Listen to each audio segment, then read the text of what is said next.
agora quando vamos compartilhar, irmãos, juntos a palavra do Senhor, eu quero chamar a sua atenção, porque talvez, não sei, na correria do dia a dia que a gente acaba entrando, tantas tarefas, tantas atividades, são tantas notícias, tantos movimentos, que talvez você não tenha parado para perceber que nos últimos 10, 12 dias o mundo viveu algo assim impressionante. Impressionante. Talvez na nossa geração isso não faça tanto sucesso ou tanto sentido como fez isso há quase 50 anos atrás.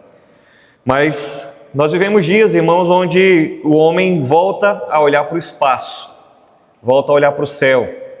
Nós vivemos dias em que bilhões de dólares estão sendo investidos nessa corrida espacial. Não mais como foi outrora, Estados Unidos com a União Soviética, agora já é uma disputa entre Estados Unidos e China, mas dias em que a tecnologia tem alcançado níveis inimagináveis. Tem coisa já descoberta, tem coisa já desenvolvida, tem coisa já pronta para uso da humanidade que nós nem temos a menor ideia aqui hoje, quando nós conversamos isso nessa manhã. Mas o fato, gente, é que depois de 50 anos, o homem voltou então a ir em direção à Lua. Ainda até quem acha que não aconteceu desde a primeira vez, né? Tem gente que ainda duvida, mas aconteceu de novo e aconteceu agora diante dos nossos olhos. Essa é então a missão Artemis II, que está aí, filmada, fotografada, exposta. Então agora o homem tem foguetes mais potentes, o ser humano agora tem uma engenharia muito mais avançada, porque não se trata apenas de ir ao espaço, não se trata apenas de orbitar a Lua, de conhecer o lado desconhecido da Lua, porque foi isso que essa missão espacial fez, mas se trata de tecnologias extremamente avançadas. Então, existe um objetivo claro em tudo isso aí, levar o ser humano ainda mais longe. A ideia dessa missão espacial é essa, levar o ser humano ainda mais longe do que ele já foi.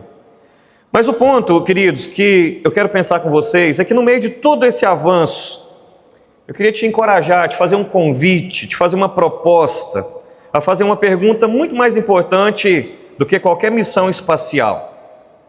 E a pergunta é: o homem foi para a Lua essa semana mais uma vez, orbitou a Lua e voltou. E você, está indo para onde? E nós, enquanto igreja, estamos indo para onde? Qual que é a direção que nós estamos dando para a nossa vida? Porque existe algo, irmãos, que precisa nos inquietar. Existe algo que precisa incomodar o nosso coração. Porque a gente nunca teve tanto conhecimento como na nossa geração. Os nossos pais não viram a tecnologia que nós estamos vendo. Os nossos avós sequer imaginavam as coisas que nós estamos convivendo. Se você chegasse para o seu avô há 50 anos atrás e falasse assim: olha, eu vou viajar, vou para o Japão, mas quando eu chegar lá eu vou te ligar de vídeo para a gente se ver e conversar.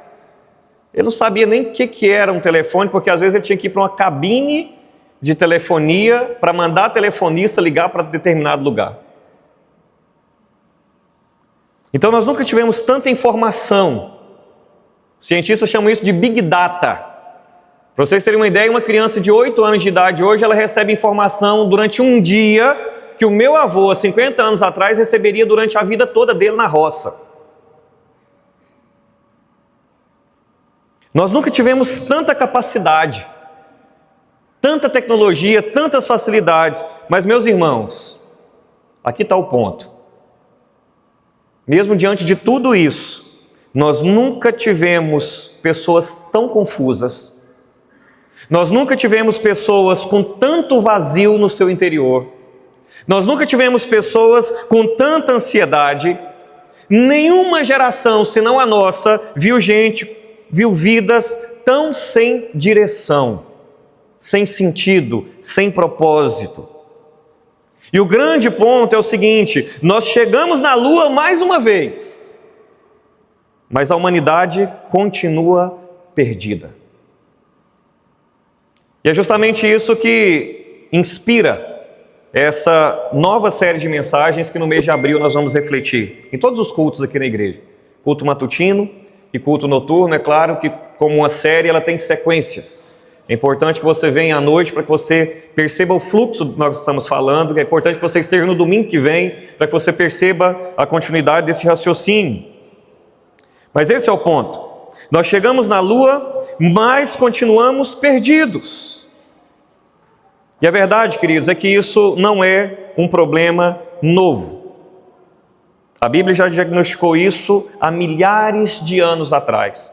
Por isso o texto da nossa exposição nessa manhã é apenas um versículo, quebrando muito da regra, da forma que eu gosto de expor a palavra de Deus por seção ou por parágrafo. O livro de Provérbios ele é um pouco diferente. Provérbios são ditados, são dizeres que nós cremos, dizeres inspirados pela palavra de Deus. Então abra sua Bíblia em Provérbios capítulo 12, capítulo 14, melhor dizendo, versículo 12. Provérbios 14, 12.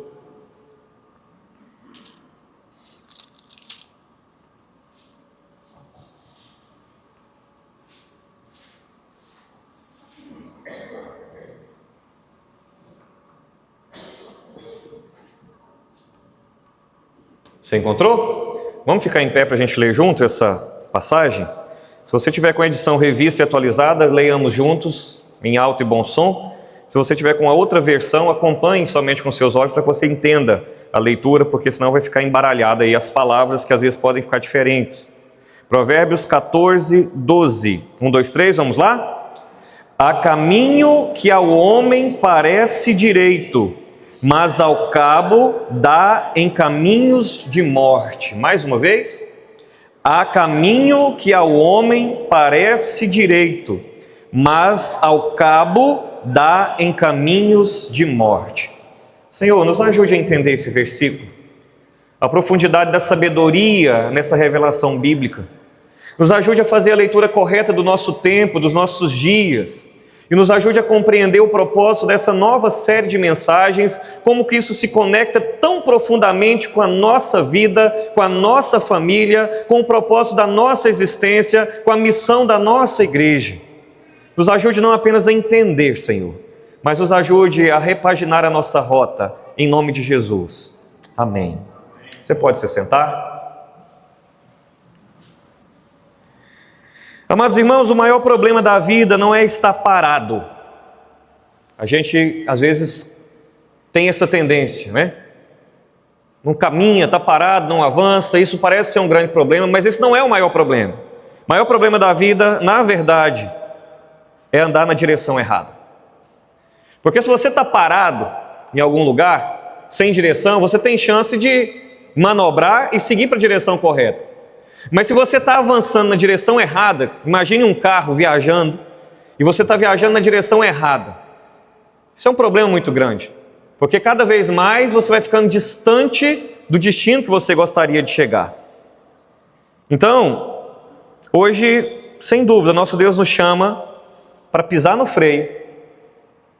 A ideia dessa série é desacelerar. Mais do que isso, é parar e verdadeiramente fazer uma avaliação, um diagnóstico da nossa rota.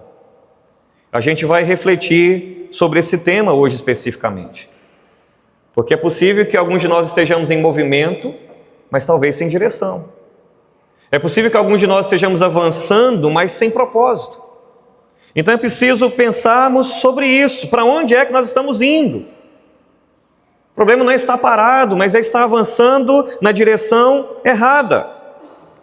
Irmãos, o texto que nós lemos aqui está no livro de Provérbios, só um rápido contexto para vocês entenderem um pouco. O principal autor desse livro é Salomão, filho de Davi, o rei sábio, mas existem outros autores aqui juntamente com ele nesse livro.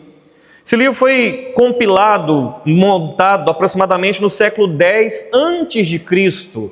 Então nós lemos algo aqui que é uma sabedoria milenar. E o propósito do livro de Provérbios, então, é ensinar sabedoria prática para viver uma vida piedosa. Pastor, para que serve o livro de Provérbios? Ensinar sabedoria prática para uma espiritualidade sadia, saudável. A propósito, Provérbios tem 31 capítulos. Seria muito interessante se você adotar na sua devocional diária a leitura de um capítulo por dia durante todo o mês. Todo mês você consegue voltar e ler Provérbios de novo, de novo, de novo, de novo, porque é a sabedoria destilada de Deus sobre a nossa vida. Então Provérbios não é algo apenas moral, não é comportamental. Provérbios, meus queridos, é teologia aplicada à vida cotidiana. É a palavra de Deus aplicada no dia a dia, em casa, com a família, no trabalho, na rua, no coração, na vida. E é por isso que o livro de Provérbios é tido como uma literatura sapiencial. Eu queria ser mais inteligente, queria ser mais sábio, eu queria... nossa, eu olho para fulano, admiro tanta sabedoria dela. Começa por ler Provérbios e a viver Provérbios. Então, Provérbios aparece aqui como forma de ditado curto. Muitas vezes é usado em paralelo, muitas vezes é usado de maneira contrastiva, mas há essa ideia então de uma estrutura típica, de uma aparência versus realidade. E muitas vezes esse é o problema das nossas vidas. Às vezes vivemos de aparência, mas temos uma outra realidade. Às vezes apresentamos uma imagem, mas o conteúdo é outro. Então Provérbios é especialista em quebrar a carcaça da nossa vida para mostrar o que de fato tem ali dentro. E esse verso 12, meus irmãos, é um alerta central. Eu vou ler mais uma vez. Há caminho que ao homem parece direito, mas ao cabo dá em caminhos de morte. O problema do homem não é a falta de caminho. Nós temos muitos caminhos. O grande problema da humanidade, queridos, é confiar no caminho errado. É abraçar o caminho errado. Então a ideia central desse texto é o seguinte, para você anotar: o ser humano é incapaz de discernir corretamente o caminho da vida sem a direção de Deus. O ser humano é incapaz de discernir corretamente o caminho da vida se primeiro Deus não o direcionar. Ou sem que primeiro Deus o direcione. Então nesse texto que a gente leu, nesse único versículo, nesse único provérbio, nesse único ditado, nós encontramos aqui duas verdades perigosas sobre os caminhos da humanidade. O que foi o culto hoje lá na igreja? Olha, o pastor falou sobre estar andando sem direção, sobre estar no espaço perdido. O pastor falou algo interessante lá, estar sem direção, mesmo em movimento. Dois caminhos perigosos no que diz respeito, então, duas verdades perigosas no que diz respeito, então, ao caminho da humanidade. E quais são elas? Primeira verdade, o texto nos ensina sobre um caminho que engana. Se existe um caminho de vida, porque existem caminhos de morte. São caminhos que nos enganam. Existe caminho que para o ser humano parece direito. A palavra usada aqui, lembra que o Antigo Testamento ele foi escrito no hebraico e no aramaico. Então a palavra hebraica que aparece aqui no original em Provérbios, a caminho, é até um nome próprio que às vezes a gente até conhece alguém, né? Mas isso é mais para norte-americano. Derek. Derek significa caminho, mas significa também direção, pode significar também estilo de vida. Então não é apenas uma rota física, quando o autor coloca aqui, é uma trajetória existencial. Existe um estilo de vida, existe um caminhar pela vida, existe uma visão de vida que às vezes para o homem parece direito. É isso que o sábio está dizendo aqui. Então ele está se referindo à maneira como alguém vive, ok? Então existem maneiras de viver que parece correto, que parece direito. E aí aparece outro termo importante aqui.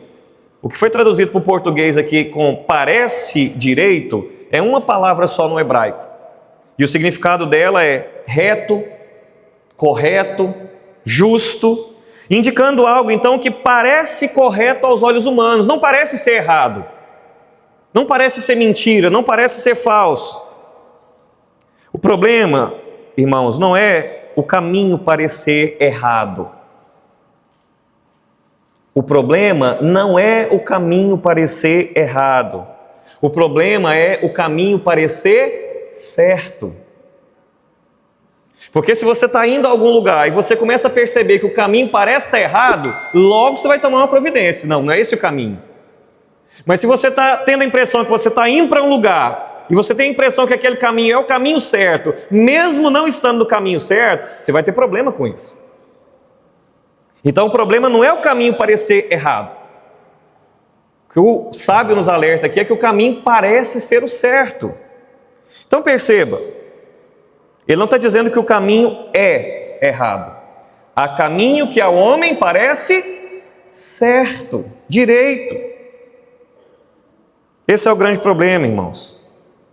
Muitas vezes nós olhamos para a nossa vida e falamos, mas está tudo bem. Está tudo bem com a minha vida, está tudo bem com o meu casamento, está tudo bem com os meus filhos, está tudo bem com a minha vida espiritual, está tudo bem com a minha caminhada com Deus, está tudo bem na minha vida profissional. Eu sei o que eu estou fazendo, eu sei para onde eu estou indo, eu sei exatamente porque eu estou no controle, eu estou no caminho certo. Mas irmãos, esse parece que aparece aqui, esse parece revela um problema profundo, que a Bíblia também trata sobre isso, porque o coração humano é enganoso. Jeremias fala sobre isso lá no capítulo 17, no verso 9 da sua profecia. Enganoso é o coração mais do que todas as coisas. Às vezes vai parecer que é o caminho certo, que é o estilo certo, que é a vida certa.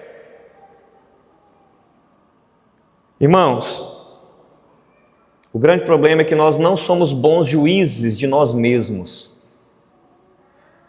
Nós somos sumidades na hora de julgar os outros. Na hora de olhar para o testemunho dos outros, para a vida dos outros, para o comportamento dos outros, para a família dos outros, para os filhos dos outros. Mas na hora de olhar para nós, parece que a nossa imagem ela fica embotada. E aí parece que está tudo bem, que está tudo certo. Esse é o perigo. Nós confiamos demais em nós mesmos. E esse é o ponto, irmãos. Nem tudo que parece certo está certo diante de Deus.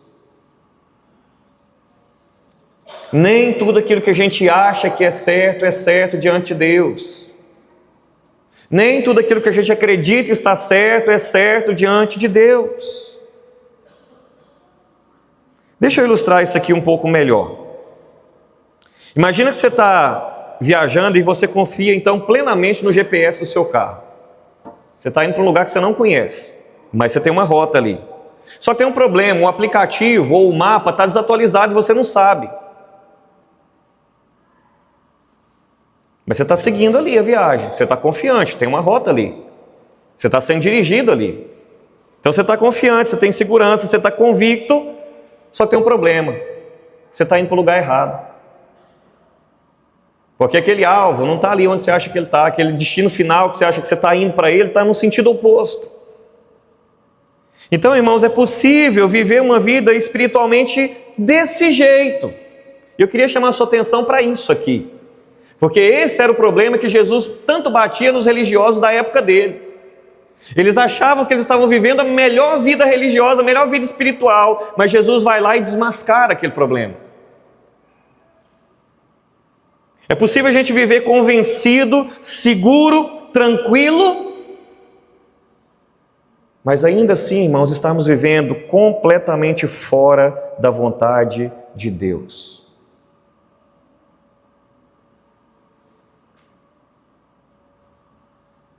Deixa eu perguntar uma coisa para você. Em que áreas da sua vida você tem confiado apenas em você? Coisas que você precisa decidir, coisas que você precisa fazer. Daquilo que você precisa pensar, aquilo que precisa direcionar o seu coração, o seu raciocínio. Quando você pensa nessas coisas, se há humildade no seu coração, e eu espero que haja, onde é que você percebe que a sua vida está sendo dirigida por você mesmo? Você tem confiado em você mesmo, nos seus recursos, na sua capacidade, na sua experiência, na sua história, no seu intelecto.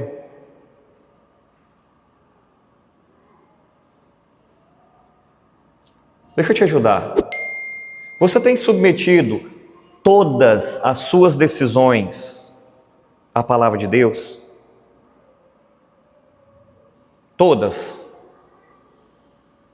Daquilo que você acha que é mais insignificante e pequeno, até as maiores decisões. Você tem submetido isso de acordo com a palavra de Deus?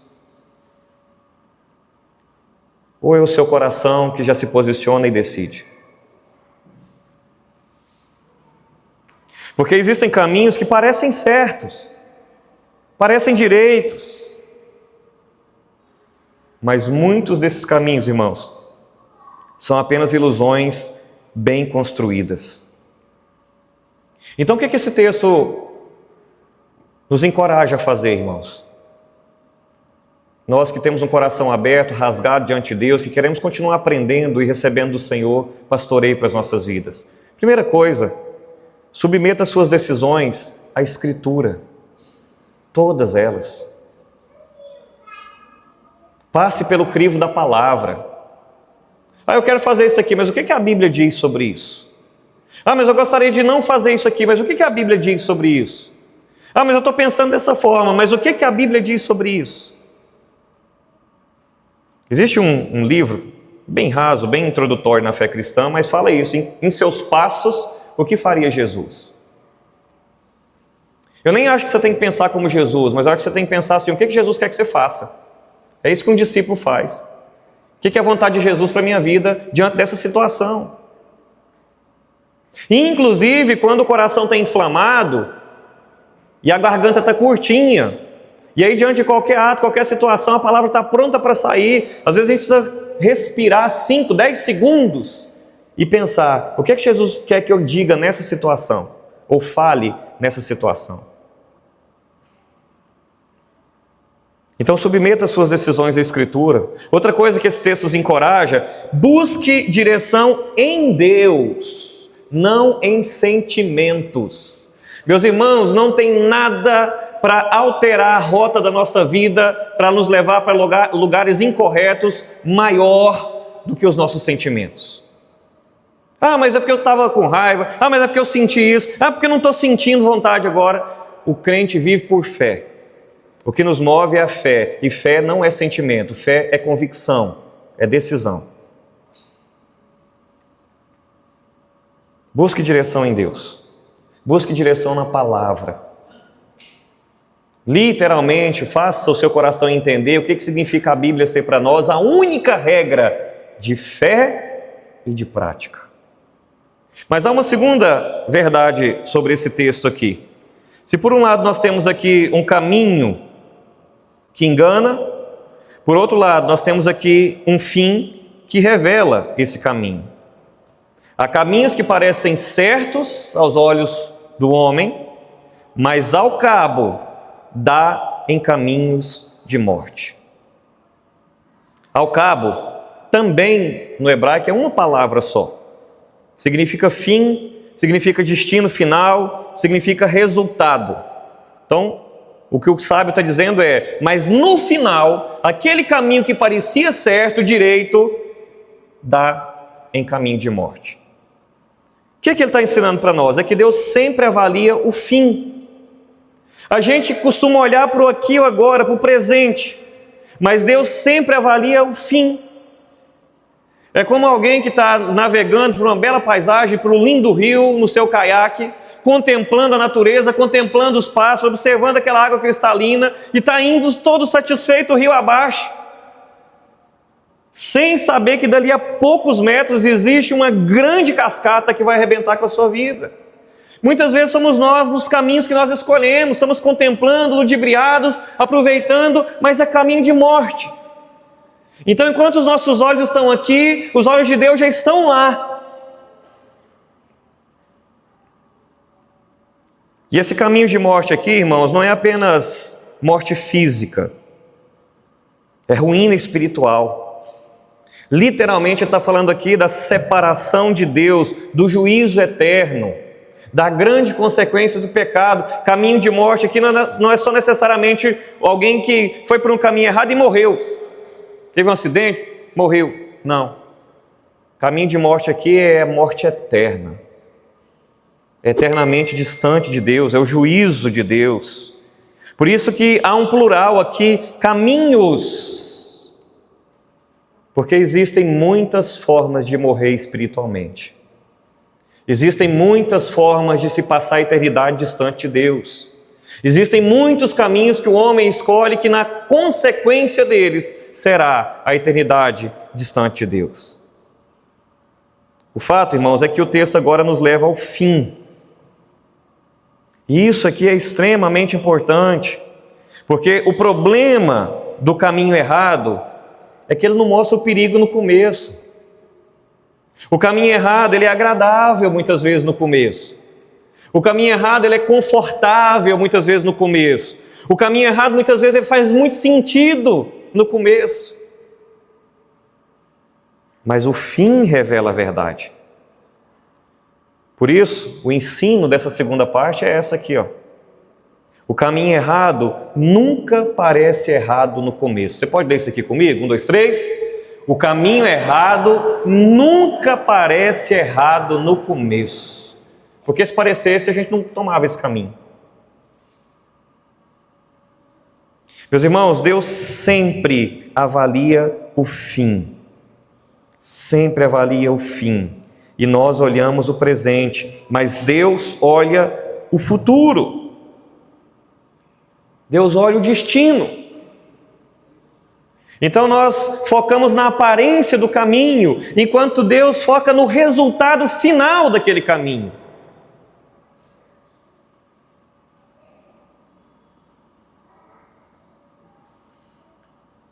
O que o texto bíblico nos diz aqui, irmãos, é algo extremamente forte. Caminhos de morte. É ruína espiritual, é separação de Deus, é condenação eterna.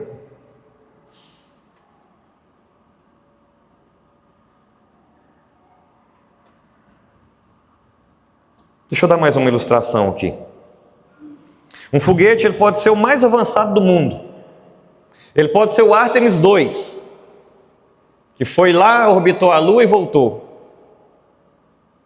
Mas se ele estiver apenas alguns graus fora da rota, ele nunca vai chegar no destino correto dele. Então imagine esse foguete saindo da Terra e 2 graus de desvio na sua rota, na sua trajetória. Ele vai chegar num destino completamente diferente.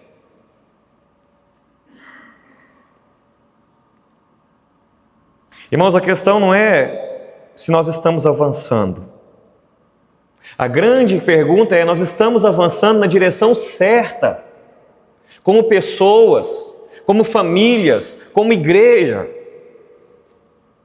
Investir o tanto de tempo que nós temos investido para as coisas materiais e não investimos nas coisas espirituais, no culto doméstico, na devocional diária, no discipulado, em termos o nosso lar como uma extensão do reino de Deus, para evangelizar, para receber gente, para receber grupos, para se envolver no trabalho, para se envolver na comunhão. Será que o tanto de tempo que nós estamos investindo na vida dos nossos filhos, na escola, nos cursos, na academia, será que nós estamos tomando o caminho certo, sem necessariamente estarmos focando naquilo que é eterno, meus irmãos? Quem de nós aqui é o pai ou é a mãe que não quer a salvação dos filhos quando Jesus vier buscar eles? Mas quem é de nós aqui que podemos dizer que estamos investindo muito mais na vida espiritual dos nossos filhos do que na carreira profissional deles? Do que no futuro acadêmico deles? Do que na formação intelectual deles? Porque eles passam a semana inteira, os que estão estudando ainda, pelo menos meio período de dia na escola, outro período nas telas, outro período fazendo outras coisas. Mas e quanto eles têm passado com a Bíblia e com o nosso testemunho e com o nosso exemplo? Às vezes 1 hora na semana para o culto doméstico nós não fazemos. Lá em casa essa semana a gente não fez e é uma vergonha. É uma vergonha. Porque a gente se vê muito ocupado com as outras coisas. E não é culpa da minha esposa nem dos meus filhos, é minha, eu sou responsável. Eu não organizei a agenda lá de casa dessa semana. Nós aprendemos no churrasco dos homens sexta-feira que um homem de verdade, que deixa um legado para a próxima geração, é um homem que reconhece os seus erros. Eu estou reconhecendo diante da igreja, essa semana eu errei. Não fizemos o culto doméstico. priorizamos outras coisas. Mas semana que vem eu vou fazer isso de novo? E mês que vem eu vou continuar fazendo isso? Se eu sair um pouquinho da rota, o destino vai ser outro.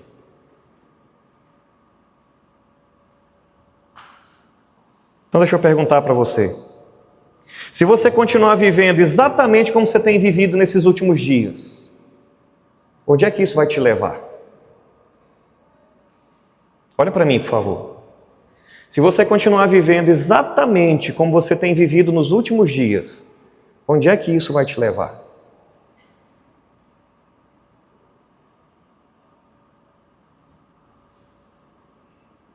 Meus irmãos, a nossa vida tem apontado para a vida?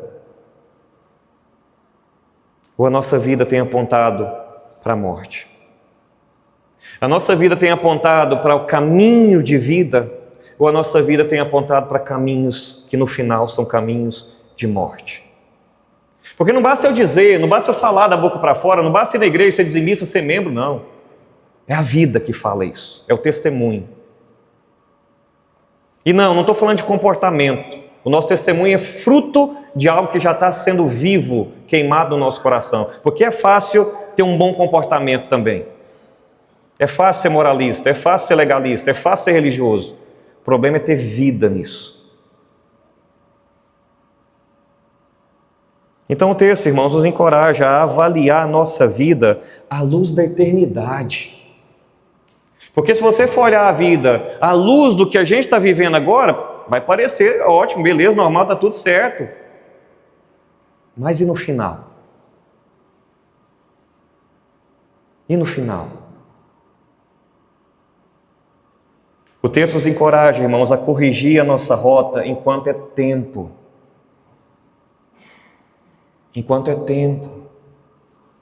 E vou falar uma coisa para vocês que eu tenho falado reiteradamente. Não é confortável a gente vir aqui de manhã. Nossa, domingo de manhã, podia estar dormindo, chegar aqui para o pastor bater. Quando é que a gente vai entender que um pregador bíblico, ele pega a Bíblia?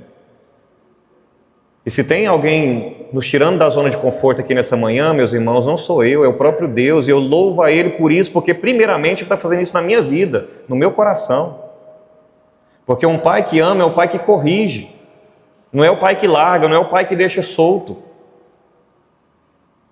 Eu ouvi 2 feedbacks do acampamento de jovens que eu preguei semana passada. Eu preguei a primeira parte, depois o pastor Rogério foi lá e pregou a segunda parte. Os 2 feedbacks foi: o pastor foi lá para bater em nós.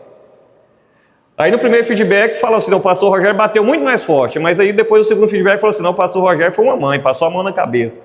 Só que a progressão do acampamento é assim: a parte ruim ficou comigo, né? Tinha que falar de pecado, de morte, de inferno, de queda, né? Aí como é que você passa a mão na cabeça falando sobre essas coisas? O pastor Rogério foi lá falar sobre salvação, sobre evangelho, né? É a esperança que a gente tem. Mas às vezes, irmãos, o evangelho bate mesmo, tem que bater. Porque se a gente não tomar uma chacoalhada, a gente não desperta. Talvez seja por isso que às vezes a gente tem tanta dificuldade de vir na igreja. Por isso que às vezes aparece tanta coisa para fazer a gente desistir. Porque no fundo o nosso coração sabe que quando a gente chega aqui a gente vai ser desmascarado. Ou a gente vai ser incomodado. Ou a gente vai ser confrontado. Então o que Deus está fazendo nessa manhã, meus irmãos, é dizendo para nós: corrija a sua rota, porque ainda tem tempo. Reprograme a sua rota, porque ainda vai dar certo. Deus não está deixando a gente ir solto. Deus não está deixando a gente viver do jeito que a gente quer. Deus está dizendo: reconsidere os seus caminhos. Se for meio grau, reconsidere.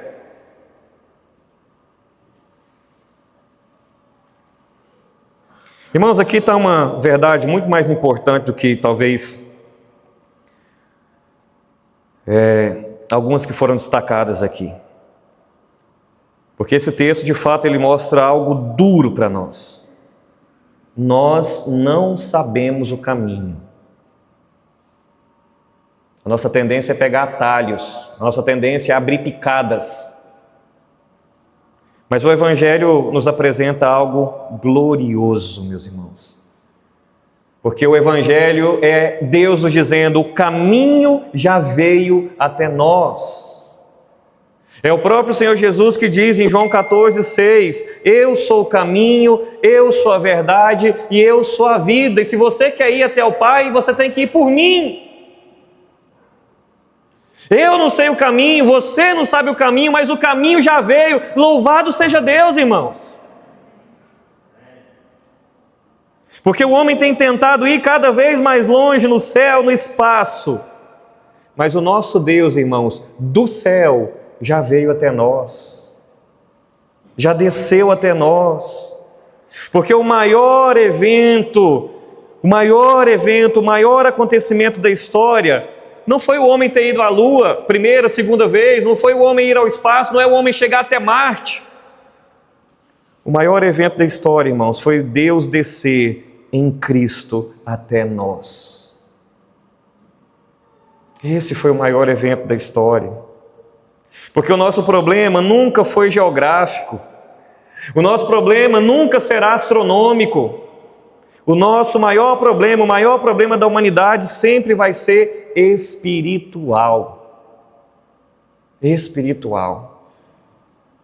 Então não é falta de progresso, não é falta de tecnologia. O nosso problema, irmãos, é falta de redenção. Esse é o nosso problema. Então, à luz de tudo que nós falamos aqui hoje, eu quero falar diretamente ao seu coração. E eu espero que o Espírito Santo derrame humildade, percepção, iluminação na sua mente. Eu quero te perguntar, você está no caminho certo? Ou você apenas tem a impressão de estar no caminho certo? Outra coisa, a sua vida está sendo guiada por Deus, dirigida por Deus, comandada por Deus? Ou é o seu coração que continua dirigindo, comandando e guiando a sua vida? Você está caminhando em direção à vida eterna? Ou por estar caminhando por um caminho que parece certo, porventura você não está caminhando para caminho de morte?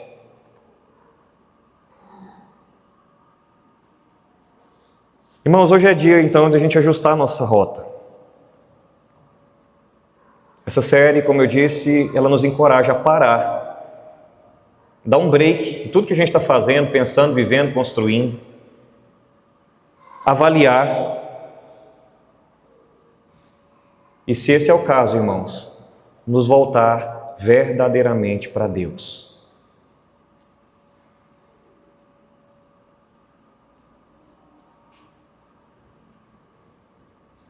A palavra bíblica para isso é conversão.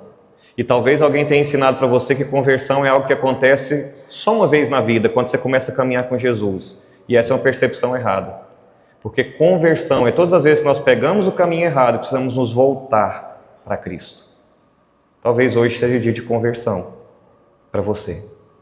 Ainda que você tenha 10, 20, 30 anos, 40 anos de igreja, talvez seja tempo de conversão.